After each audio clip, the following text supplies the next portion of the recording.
Hey guys, this is Echo Soundworks with another tutorial for SylenthTutorials.com. If you're not subscribed to the YouTube channel, please sign up at youtube.com/ADSR Tuts. That's TUTS. Today's tutorial, we're going to be checking out how you can recreate that sound or that type of sound that you heard in the demo I just played, the chord sound. And we're also going to be discussing some tips and tricks on how you can use the distortion, phaser, and EQ to gritty up your sounds in Sylenth to take a kind of standard sound like this and make it something that is somewhat interesting. So this sound is just 3 oscillators using a saw wave blended with 1 waveform of noise. So it's nothing too crazy with waveforms and things like that. But I do want to point out that I have some third-party processing going on. I have an instance of Vengeance Reverb, and if you guys don't know what this is, it's actually a fairly new plugin from Vengeance. They just released in their new producer effects suite or whatever, something like that. But it is a really cool reverb for synths, specifically in the EDM world, because it has this pre-delay and this sync, and you can sync it to your host BPM, which is awesome when you're sidechaining. So I have an instance of Vengeance Auto Filter doing some sidechain compression. A lot of times you guys will see me use the LFO tool. They're very similar tools. Just felt like using the Vengeance one today. So I have a new instance pulled up in Sylenth that we're just going to jump right into this. Alright, so we are going to be using both parts.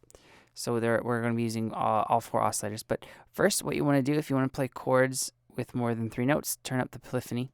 Around 6 or 7 should do.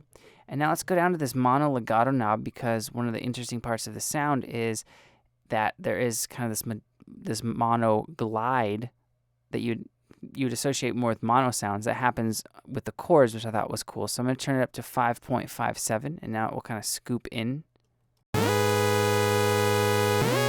which I like. So let's go to part A. And in part A, turn the voices up to 8. Keep it on that saw wave. And you're going to keep the volume phase where it is. We're going to crank this detune up, though, because we got to make this a little bit bigger than just your standard saw wave. So I'm going to turn the detune up to 4.57.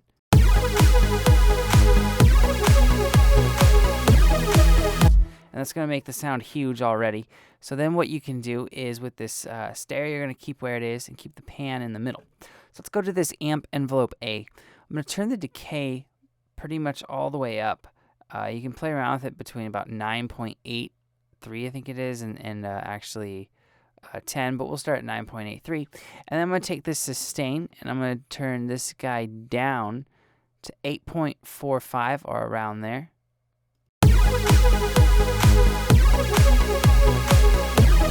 And I'm going to boost the release just a little bit, just so when I let up on the chords, because if you want to, we turn the polyphony up to 7 so you can play chords, you want it to have a little bit of kind of breath after you let up on your keys, so it still has some energy flow before you play your next notes. I'm going to probably boost this just about 1.59. That sounds right.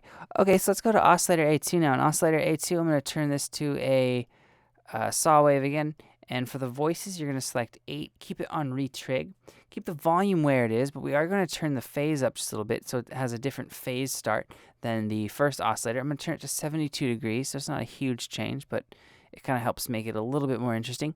The detune, I'm going to boost just a hair on this one to 1, or as close as you can get to 1.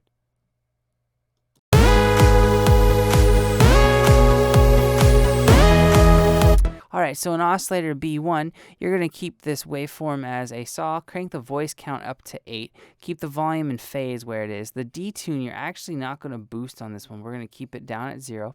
You are going to turn the stereo down for this. You're going to turn it down to 4.31.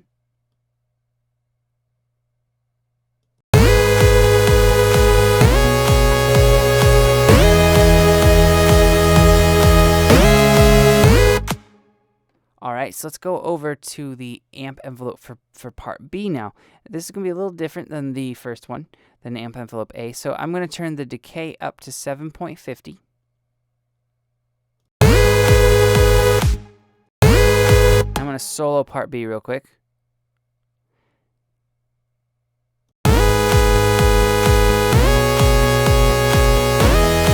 I'm going to turn the sustain down to 5. Now the reason why I'm doing this is because this is going. I don't want this to have. I don't want part B to be as prominent in the sound, in that I don't want it to have as much sustain and release, because part B is going to also include my noise generator. So I don't want it to be as prominent as A. That's why I'm stacking just another saw just to thicken it up. But I'm kind of thinking ahead and thinking, okay, if I'm going to add noise, I don't want it to ring out as long as the rest of the sound, because then it can kind of overtake the whole sound and almost ruin it, I guess. So I'm going to turn the release up, though. On this, I'm going to turn the release up to 3. I think it's like 3.10. 3.09. And for the noise, I'm going to turn the voice up to 3. And then on the volume, I'm going to turn this down a lot, because again, we don't want this being the bulk of the sound. We just want to add a little presence to it. So I'm going to turn this down to about 3.7, 3.8, anywhere in there.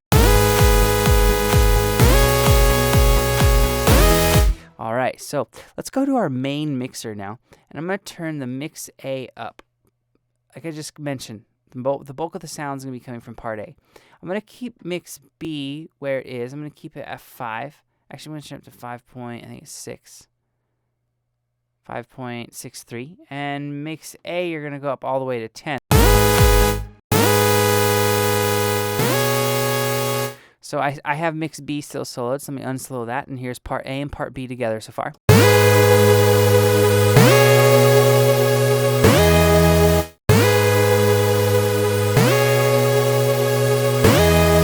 All right, as you can hear, there's both part A and part B together, but the part B is a little bit less because we just cranked up mix A.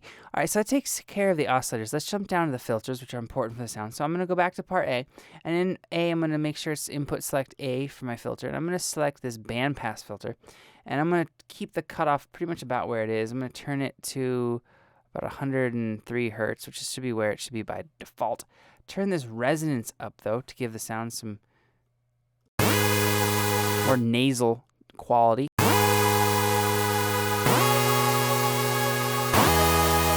All right, and then the drive, I'm going to turn this drive up as well, just to kind of boost some of the harmonics. I'm going to turn it up to about 2 or around there. And that drive plays nicely with the resonance we just boosted. I'm going to turn this knob from 24 dB to 12 dB. It helps further brighten it and make it even a little bit more nasally, which we're going for with this specific sound. So let's go over to part B real quick, and inside of part B, we're going to do the same filter. We're going to select the bandpass. Make sure it's on input select B. We're gonna turn this cutoff up. Actually, we're gonna turn it up just a shade above where it is, to about 153. And on the resonance, you're gonna turn that up a little as well to about 1.8.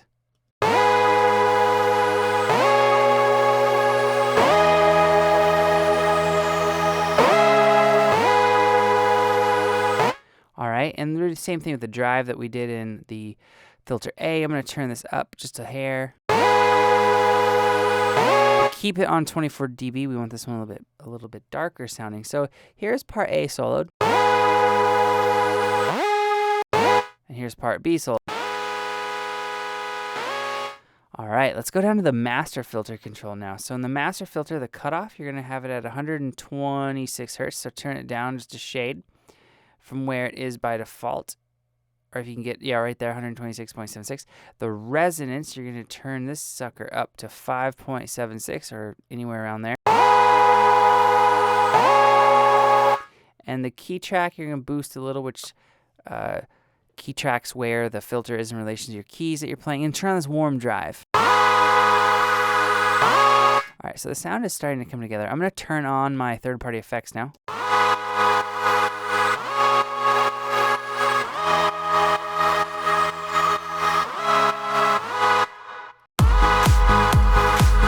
All right, so let's go down to our modulation envelope. I'm just doing modulate envelope number 2. You could do this in number 1, but it doesn't really matter. I'm going to select pitch A and B here, and then we're going to add a little bit of decay.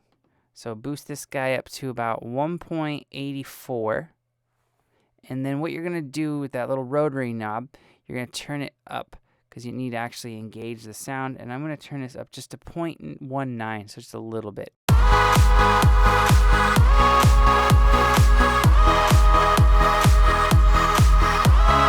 All right, let's go through the effects now. So we have a really brassy, kind of nasally type sound. And most of that's coming through the filters so far. We have this bandpass filter, which isn't your typical filter you'd think for a lead sound. You'd use like a low pass or something. And if you use a low pass on the sound, it'd be really different. So what I'm going to do now with this distortion, I'm going to try to play off that idea of that kind of brassy nasal sound. So I'm going to select clip. And you can play around with these to your taste, but I like to clip for this specific sound. I'm going to turn the amount down, turn the dry wet up a little.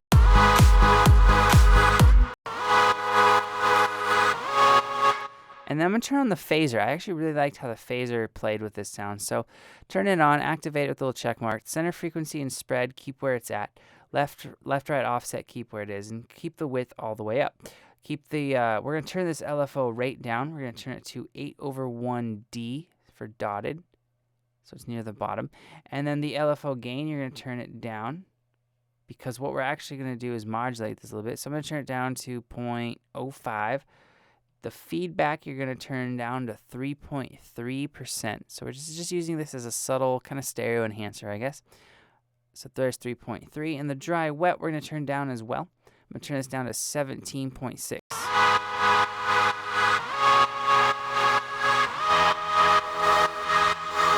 So there it is, off, on. All right, so let's go down to the EQ. And in the EQ, what we're going to do is we're going to have it selected on one pole. You're going to turn the bass down a little. You're going to turn the bass frequency down as well. And I'm going to boost this treble. And these are all to taste.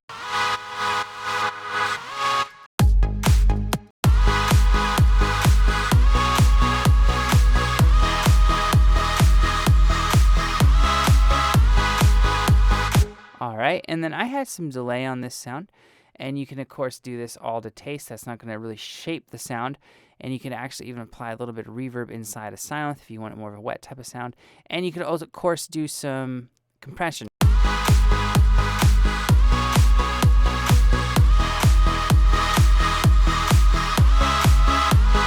All right, so let's go down to this LFO real quick and modulate it. And I'm going to select the phaser frequency because we're using the phaser. I'm going to crank this little rotary knob up all the way to 10. And on the rate, what you're going to do is you're going to turn this up, and you're going to turn it up to 1/8D, which correlates to what we used inside the phaser, if you remember that. And the gain we're going to boost a little bit. We're going to boost this gain to about 3.3.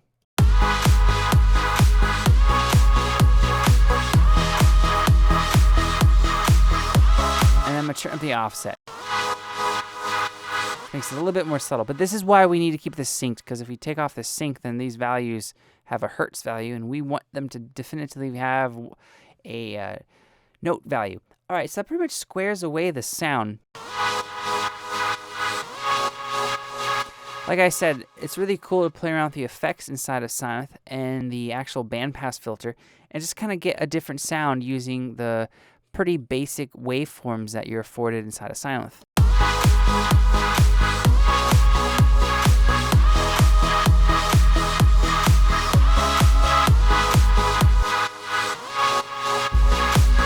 So if you guys have any questions or comments, let me know below and I'll get back to you as soon as I can. If you haven't checked out SylenthTutorials.com, head on over there. Tons of cool things, Sylenth. As always, thank you so much for watching, and I'll see you next time.